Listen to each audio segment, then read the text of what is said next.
Jika melakukan keburukan, jika melakukan tindakan-tindakan yang tidak baik, seseorang seharusnya tidak menjadikan tindakan yang buruk, tindakan yang tidak baik sebagai sebuah kebiasaan.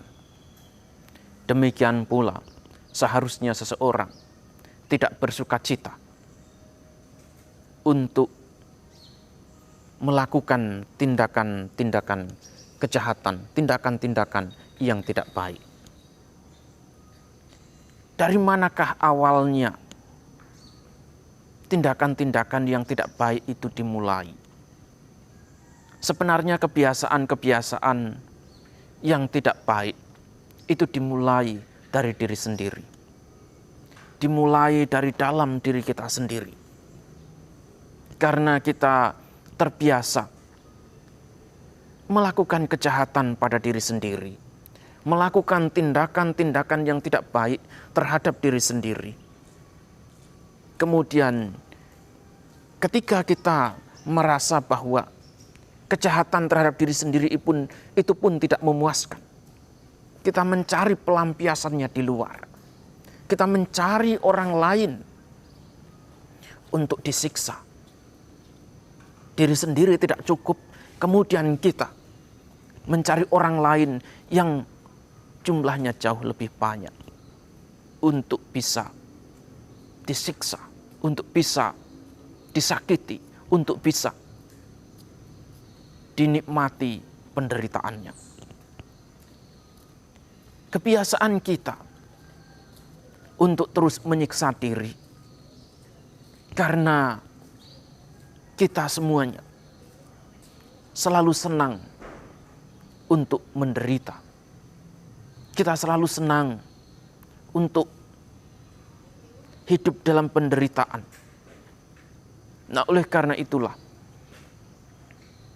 kita perlu menumbuhkan suatu sikap, perlu menumbuhkan suatu kebiasaan agar kita tidak hanya senang hidup dalam penderitaan, tetapi mampu membebaskan diri kita dari penderitaan. Tepat dalam kehidupan sekarang ini juga.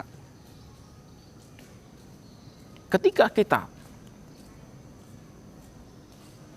membiasakan diri untuk menjadi tidak suka pada saat batin kita bergejolak, pada saat kita membiasakan diri melihat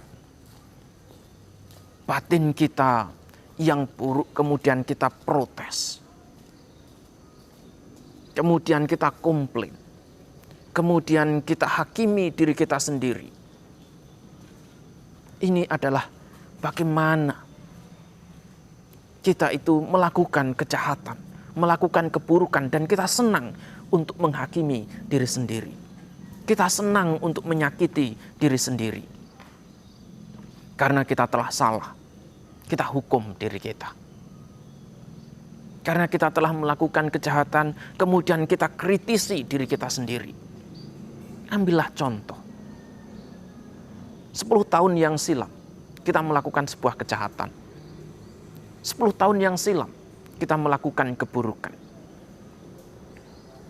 Entah itu kecil ataupun besar. Keburukan tersebut, kejahatan tersebut, kemudian kita ingat, kita kenang, dan terus kita kelola sehingga kejahatan itu menimbulkan penderitaan di setiap momennya. 5 tahun yang silam menimbulkan penderitaan, 7 tahun yang silam menimbulkan penderitaan, dan sekarang setelah 10 tahun perilaku itu pun masih menimbulkan penderitaan. Ini adalah kebiasaan kita karena kita senang untuk memelihara penderitaan. Karena kita senang untuk terus menderita. Nah, oleh karena itulah Sang Buddha menganjurkan, memberikan saran agar kita tidak terus terjebak dalam penderitaan. Kalaupun kita sudah salah, akuilah bahwa kita telah salah. Kalaupun kita telah melakukan kesalahan 10 tahun yang silam, so what? Apa boleh buat? Karena kondisi membuat kita melakukan kesalahan saat itu. Apa yang perlu dilakukan sekarang adalah bagaimana kita bisa memperbaiki diri. Bagaimana kita bisa memotivasi diri. Bagaimana kita melakukan hal-hal yang konstruktif. Yang akan memberikan manfaat bagi diri sendiri maupun bagi orang lain.